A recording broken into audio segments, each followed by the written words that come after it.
afternoon, everyone. Good afternoon. Please have a seat. Good afternoon. President Joe Biden, members of Congress, and my fellow Americans. Today, we are gathered to celebrate the passage of a law that will make our nation's workplaces more safe and more just. Forced arbitration silences survivors of sexual assault and harassment. It shields predators instead of holding them accountable and gives corporations a powerful tool to hide abuse and misconduct. And it compels the people of our nation, and most often the women of our nation, to sign away one of their most fundamental rights, the right to seek justice in court. The legislation the President will sign today will end forced arbitration in all cases of sexual abuse.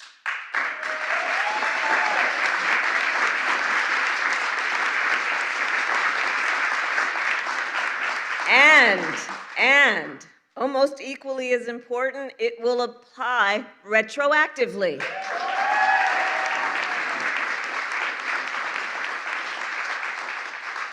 Invalidating every one of these agreements, no matter when they were entered into. And as many of you know, it has been a long road to get to today. I co-sponsored this legislation 5 years ago when I was a senator, and we would not have reached this very moment were it not for a bipartisan group of legislators, many of whom are here today. These leaders, they saw clearly this is not a partisan issue. This is not about Republicans or Democrats. This is about right and wrong. As I think about the future, our administration will work with Congress on broader forced arbitration legislation.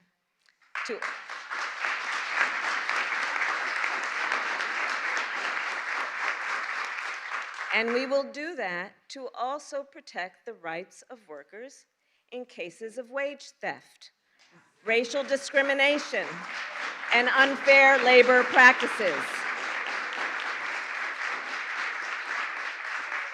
So I will conclude today by thanking all of the people who are here and all that you represent to make this day possible, and in particular, all the survivors and their allies who spoke out and demanded change.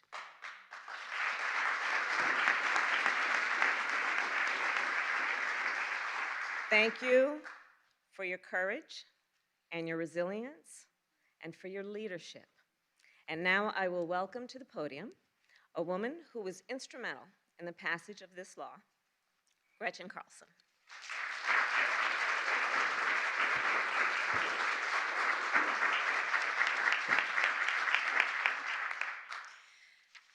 Hi, everyone. I'm Gretchen Carlson. It's such an honor for me to be here today, a culmination of a 5-year journey of hard work and perseverance. An historic day that proves that both parties can come together to get something good done. I can't think of a better way to kick off Women's History Month than by signing a bill that will make the workplace safer for millions of women.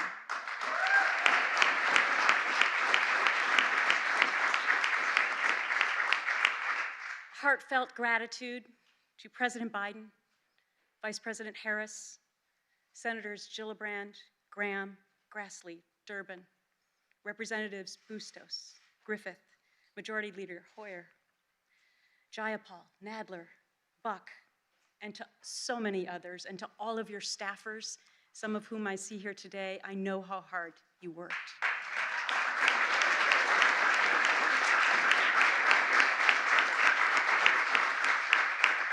And today I'm here on behalf of the millions of American workers who up until today have been voiceless, silenced for simply having the courage to come forward to say something bad happened at work. And in return, they got shunted into the secret chamber of arbitration.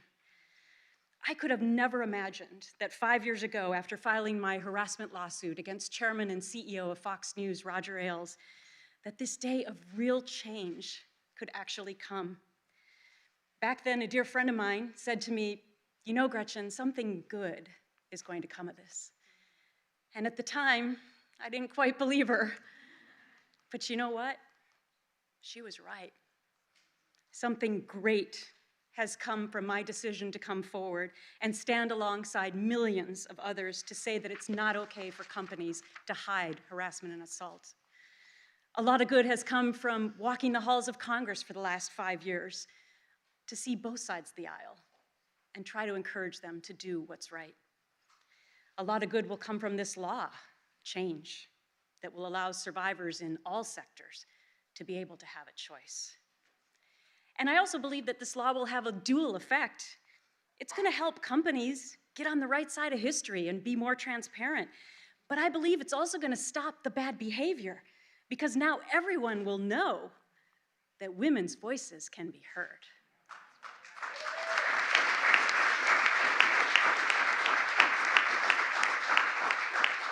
So what I found out is that marching in the streets can inspire, hashtags can galvanize, but legislation is the only action that lasts.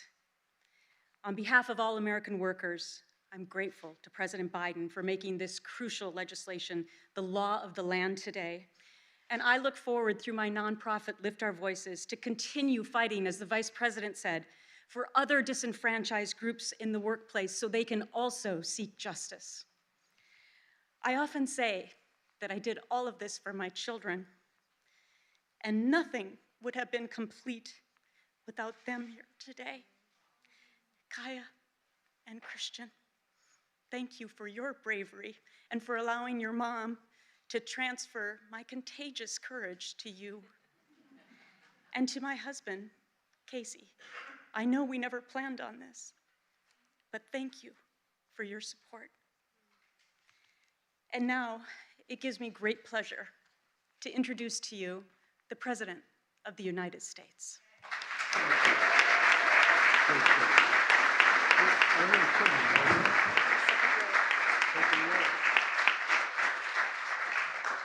Well, Gretchen, thank you. And are they your two children? Stand up so everybody can see you.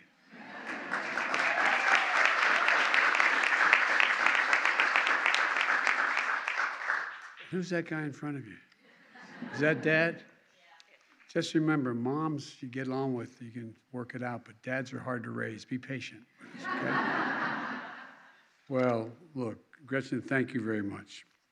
You know, you went from speaking to millions to speaking for millions and speaking for a movement.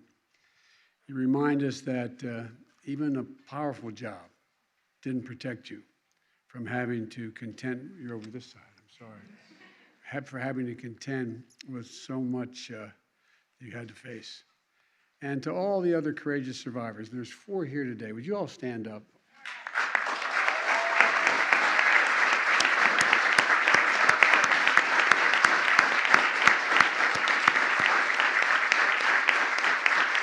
You're the survivors who led to this historic reform.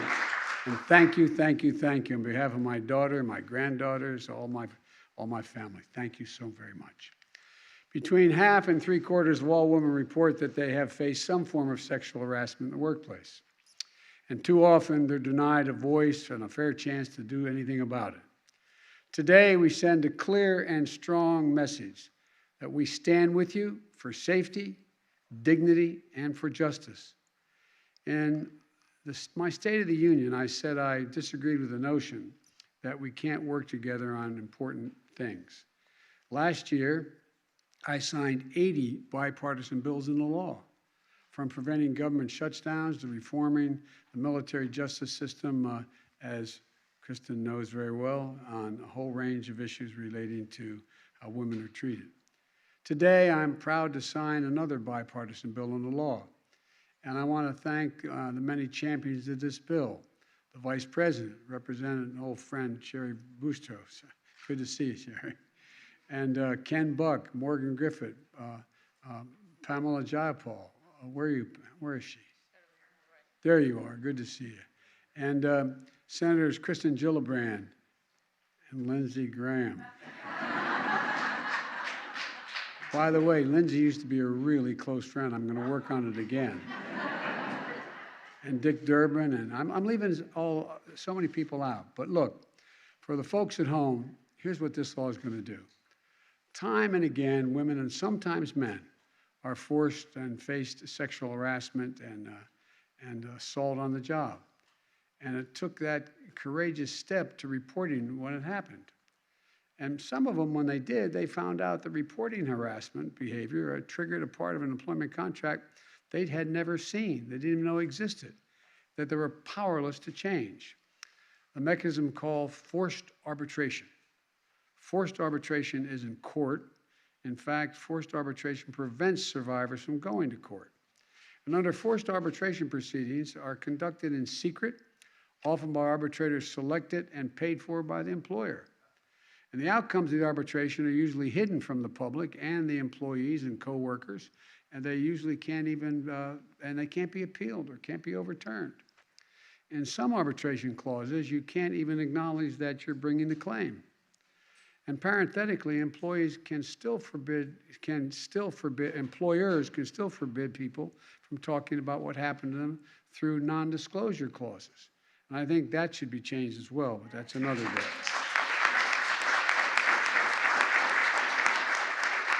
When it comes to sexual harassment and assault, forced arbitration shielded perpetrators, silenced survivors, enabled employers to sweep episodes of sexual assault and harassment under the rug, and it kept survivors from knowing if others have experienced the same thing in the same workplace at the hands of the same person. And yes, there will be cases where victims want their claims resolved in private, but some survivors will want their day in court. And that should be their choice and nobody else's choice.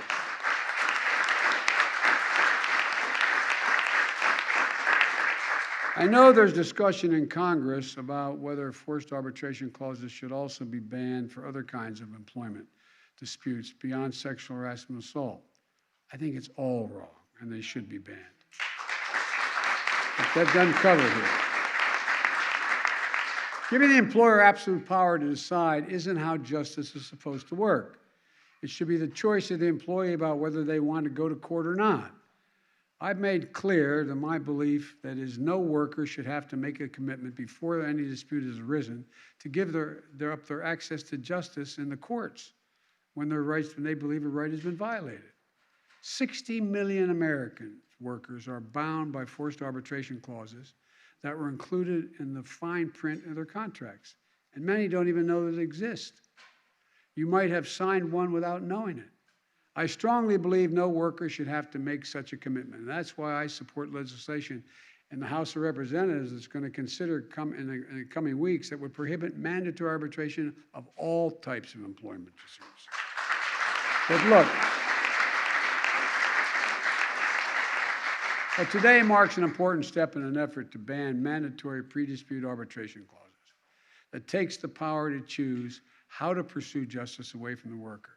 And I'm glad that there was a broad bipartisan support and unanimity in the United States Senate that we should never be forced, there should never be a forced arbitration clause for sexual harassment and/or assault.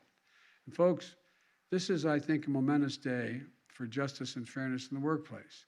And for those who experience sexual harassment or assault, you're going to have the right today that you did not have yesterday. And that's good news. And by the way, I'd also argue that it was also good for the employers, as you mentioned. And I think it is good for the employers. If a worker experiences sexual assault or harassment, it's in the employer's best interest to address it. Many times the employer may not know. And to make sure it never happens again, employers can't successfully compete for the best workers if the workplace practices are unsafe and unjust. Employers, it puts you on the right side of the workers. And as Gretchen said, it puts you on the right side of history. And so, on behalf of the workers of today, on behalf of my daughter, on behalf of my granddaughters and grandchildren, and with gratitude for the bravery of so many women who, by speaking out, have made the workplace fairer and safer for others. I'm now going to step over here and sign this bill. And by the way, it's my hope that with the support of all the members of Congress here, I look forward to signing legislation to strengthen and renew the Violence Against Women Act.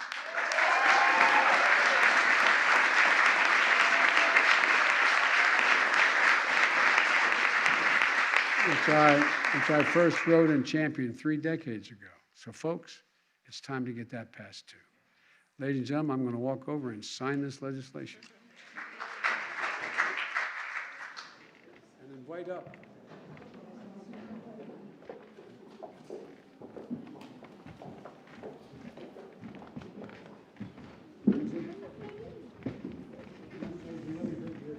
I can survive it.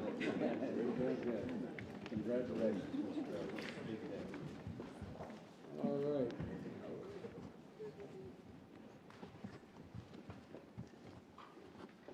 And usually you have a pen for everybody. I promise you're all going to get one. If they don't. All right?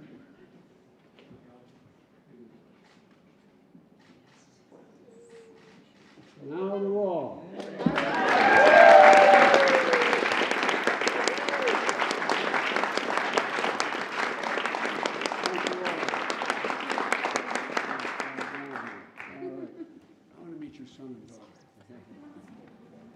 Okay, make yourself comfortable, everybody.